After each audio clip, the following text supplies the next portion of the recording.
প্রত্যেক সন্তানেরই দুঃখ কষ্ট তার মারা বোঝে। তো মা আমার হেল্প করছে। আমি রাঁধুনি।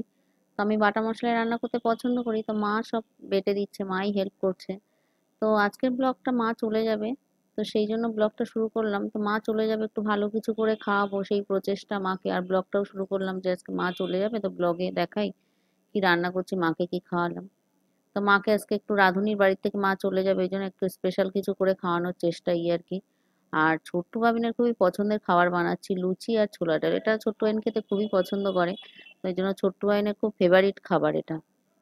তো সকালের টিফিনে ব্রেকফাস্টে লুচি ছোলা ডাল রেখেছিলাম। আর মা চলে যাবে বলে একটু খাসির মাংস করছি।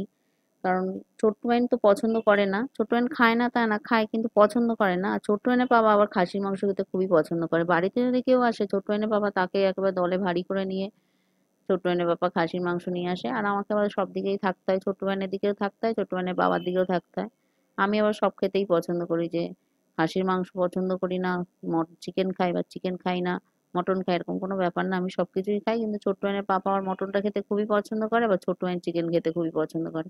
তো এখন মা চলে যাবে বলে সব রান্না বান্না করছি এখন মায়ের উদ্দেশ্যে। এখন মা চলে যাবে, একটু মনটাও খারাপ। মা বেশ হেল্প করছিল, রাঁধুনির সব হেল্প করে দিচ্ছিল। আমি বাটা মশলায় রান্না করতে পছন্দ করি বলে মা বা মশলাটাও বেটে দিচ্ছে আমাকে, সবকিছু হেল্প হ্যান্ড, সবজি কেটে দেওয়া সবকিছুই করছিল। এবার মা চলে যাবে, একটু কষ্টও হচ্ছে।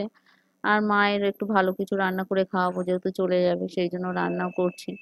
মা বেশ ভালোই কদিন সময় কাটলো, খুব সুন্দর। তা মা এখন চলে যাবে, মনটাও খারাপ লাগছে। আর মা এই যে হেল্প করছিল তা না, মা ছিল, বেশ ভালোই সময় কাটছিল আমাদের। ছোট্ট আইন তো খুব খুশি, ছোট্ট আইন আমাদের বাড়িতে যদি কেউ আসে এত খুশি হয়ে যায়। আর কেউ যদি চলে যায় তখন খুব দুঃখ হয়, দুজন খুব দুঃখ তখন কেউ চলে গেলে।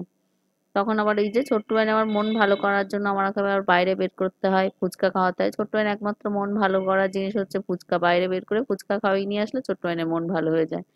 তো এখন রান্না বান্না চলছে, মায়ের জন্য মটনটা করছি। আর শুধু মায়ের জন্য মটন না, ছোট্ট ভাইনের জন্যও রান্না করেছিলাম। ছোট্ট ভাইনের জন্য চিকেন করেছিলাম, চিকেনের ফুটেজটা আর নেওয়া হয়নি। তো ছোট্ট ভাইনের পছন্দের খাবার করবো না, মা চলে যাচ্ছে, ছোট্ট ভাইনের পছন্দের খাবার তো করবোই। তো এখন লাঞ্চ থালির ভিডিও করবো। লাঞ্চ থালির ভিডিওটা করা হচ্ছে ইউটিউব শর্টস এর জন্য। যারা আমার ইউটিউবের বন্ধুরা আছে তারা জানে পার ডে আমার ইউটিউব শর্টসে থালির ভিডিও আপলোড করি।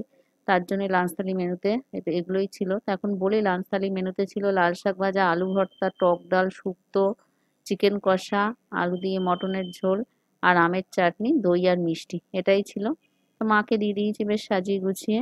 মা আমাদের এরকম ভাবে সাজিয়ে গুছিয়ে আমাদের মা খাইয়েছে, মা নিজের জন্য কোনোদিন খায়নি। তো মাকে এরকম দিতে পারছে, আমারও খুব ভালো লাগছে। তো এখন মা মেয়ে বসে দুজন খাচ্ছি। আমাদের ব্লগটা কেমন লাগলো, ভালো লাগলে অবশ্যই একটা লাইক করবেন। সবাই ভালো থাকবেন।